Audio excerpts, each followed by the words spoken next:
Conduct of business rules, of course, are very different to COBS. We're talking here about the financial advisor or the restricted advisor, the independent financial advisor's rules on conducting business. I'm not talking about COBS here, I'm talking about COBS. Now, you're studying CeMAP, and more than likely you'll find yourself pretty alien to this topic as well, because we're talking here about conduct of business rules, COBS. Now, as I mentioned to you, these are for the fully licensed financial advisors who are level 4 qualified. You may never ever get into that business, but for the CeMAP 1, this is what the area they test you on. You need a bit of detail as well, so what I'm going to do is take you through that now and summarise what you need to do. Now, the thing about conduct of business rules is you have a sales process in which you carry out. Now, this is broadly the same as a mortgage sales process anyway, and I'll outline this for you here on the chart, and I'll do it on the left-hand side so you can see it quite clearly. We've got a number of stages. The first stage is what we call the pre-call.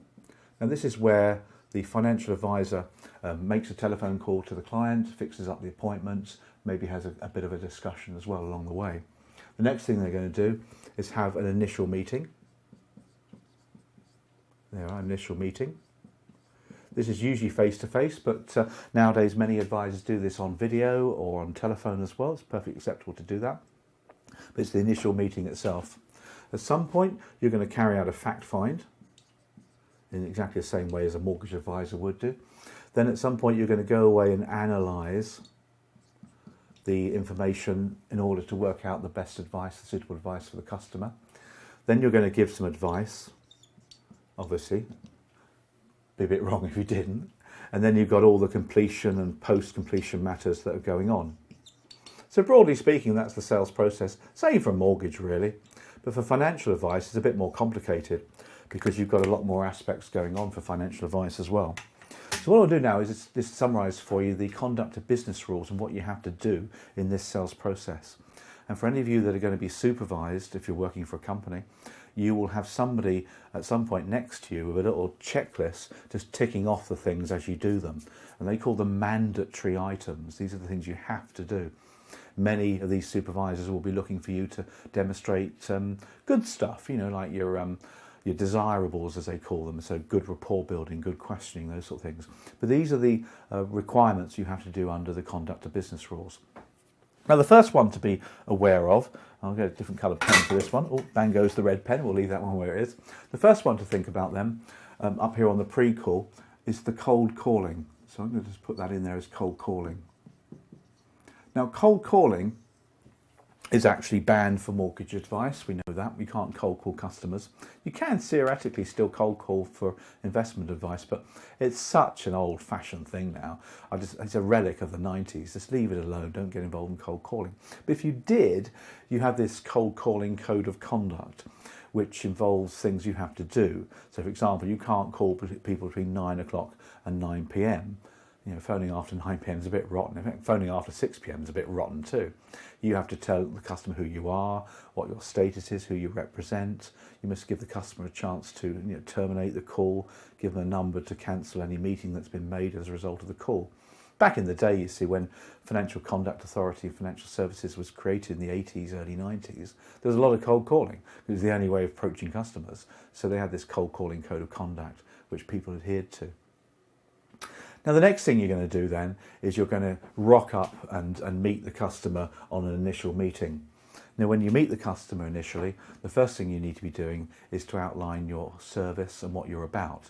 And you must, at this point, of course, outline your status. Now, many advisors will do this with their business card because the business card has on it, obviously, who you're authorised by and regulated by. So that needs to be outlined, of course it does. And then the customer needs to be crystal clear whether you are restricted or an independent financial advisor. Now, again, we're not talking mortgages here, we're talking financial advisors. So an independent financial advisor is an agent who represents the client, who can look at the entire marketplace for financial services products, and they do. They have systems and best advice software to do that. A restricted advisor is still a level 4 qualified advisor, but they're restricted to one or a selection of product providers. So an example would be St James's Place. St James's Place is a very good company, and they are, though, restricted effectively. It was quite a negative term, but they obtain their investment advice from St James's Place Fund Management, whereas an IFA can use them or use other people if they want to. So you've got to make sure the customer is aware of your regulatory status. The next thing you do is you issue the customer with initial disclosure. We've got a couple of pieces here. We have the client agreement. Let's sneak that over there for you. The client agreement. And also you've got the services and costs disclosure. Services and costs disclosure. Let's put a bit of a ring around that one. Now this is very similar to a mortgage advisor as well. This is the formal documentation which outlines everything, who your status is, who you're regulated by, authorised by, how to complain, the ombudsman, etc., etc., etc. Does all that. What it does, though, is gives the client an idea of the services that they're going to provide and the costs involved. And it's here that the advisor really does need to talk about advisor charging. Let's just put that in there for you. Advisor charging. Now, advisor charging is something that came through from Retail Distribution Review back in 2013, so a long time ago now. Prior to that date, advisors could be paid purely on commission, and any investment products, pension products they recommended were basically they paid a commission, the insurance company paid a commission to the advisor, and everybody was happy. Now, after that period, they banned commission on investment products, so pensions, investments, those sort of things. You no longer obtain or receive commission. What you have to do here now is charge the client a fee. Now the client needs to know what this is up front.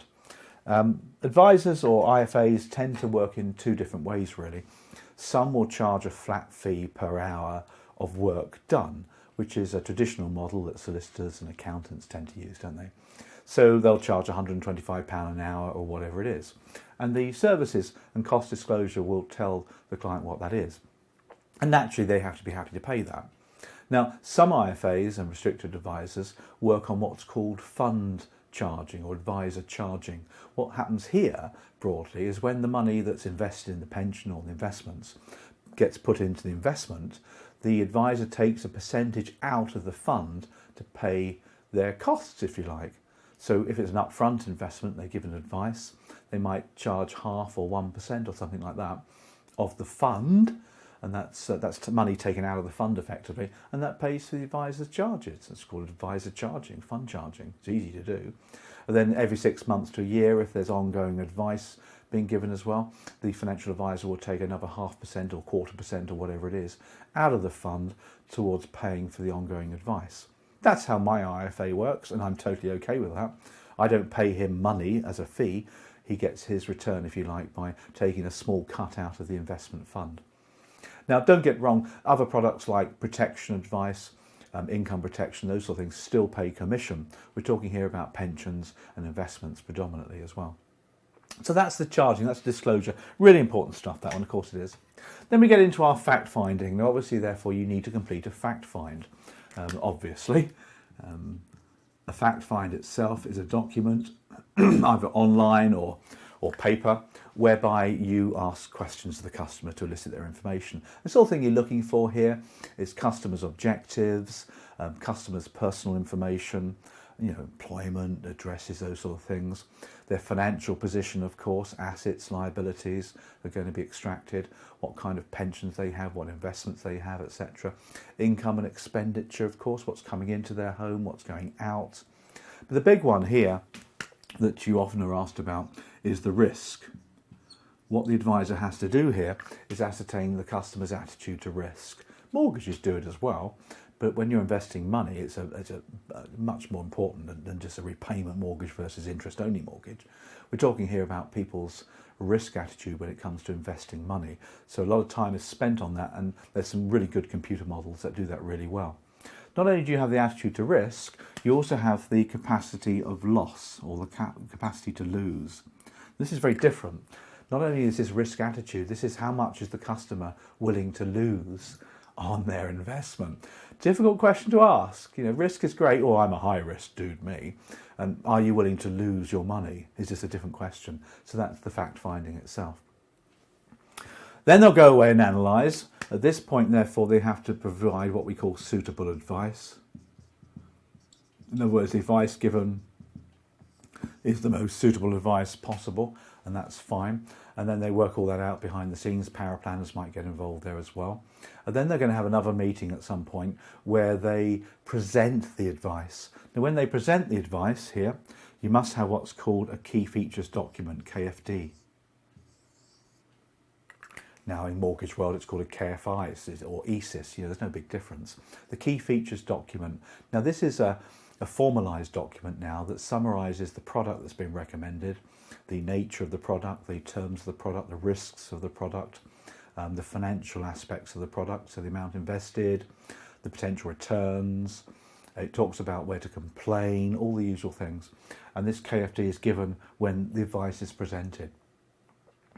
The customer therefore needs to be totally clear of the product they're buying, and the KFD must be made aware to them, given to them before they decide to go ahead with the product. Now, once the customer's decided they want to buy it, the advisor then has to complete a suitability report in the same way as a mortgage advisor. Now, the suitability report is sent to the customer after the advice is given, and the suitability report confirms the information about the product and the advice that's given. It's a very comprehensive document. We're talking here about summarising the customer's objectives and risk attitude, what the customer wanted to achieve. Then you're justifying why you've recommended certain products or providers and amounts. You're eliminating products that you've said are not going to be appropriate for the customer. So you need to look at those areas as well. So lots of reasons why, if you like, the product's been recommended, plus all the figures and numbers that go with it. And the customer must read it and must understand it, really. That's the whole point behind the suitability report. I've read many in my time. Some are very good, some are awful, actually. Some are just computerised, typed up templates, but some of them actually are very, very, very personal. And obviously it needs to be personalised to the customer as well. That's the suitability report. Now, once everything's hunky-dory and completion goes ahead, you then have what's called the cancellation side of things. The cancellation notice here. Now, the cancellation notice is very unique here. We don't get them in mortgages. People can't cancel their mortgage once it's completed. You have cooling off periods with the mortgage offer, reflection periods as they call it, but you don't have the ability to cancel after the mortgage is completed. You bought your house in it. Now, the cancellation notice gives the advisor or the customer the chance to cancel the product and get their money back. And there's broadly two periods here. We've got 14 days and we've got 30 days. Now, 14-day cancellation notice gives the customer to cancel the product within 14 days of the issuing of the cancellation notice. And that's for products like unit trusts, ISAs, those sort of things. 30 days, though, is for life protection products and pensions as well. So they've got 30 days in which to cancel the product. And if they cancel the product, they get all their premiums back, obviously. That's the whole point behind it, isn't it? The thing is, though, with investments like unit trusts and ISAs, if the fund has fallen since the cancellation period has elapsed, then the customer's not going to get their money back. That's just the way it goes. They'll get the money, they'll get the bid value of the units back, regardless of what the fund has fallen. So that makes sense, really, at the end of the day. But for life policies, they'll get all their money, all their contributions back immediately. So there we have conduct and business rules, really. You need to know about it for CeMAP 1. There's a bit of detail behind the scenes, of course there are, but you get a lot of questions on this in the exam. They do test this area quite heavily. Remember, this is not mortgages, this is financial advisors, IFAs, restricted advisors level 4. I hope you found it useful.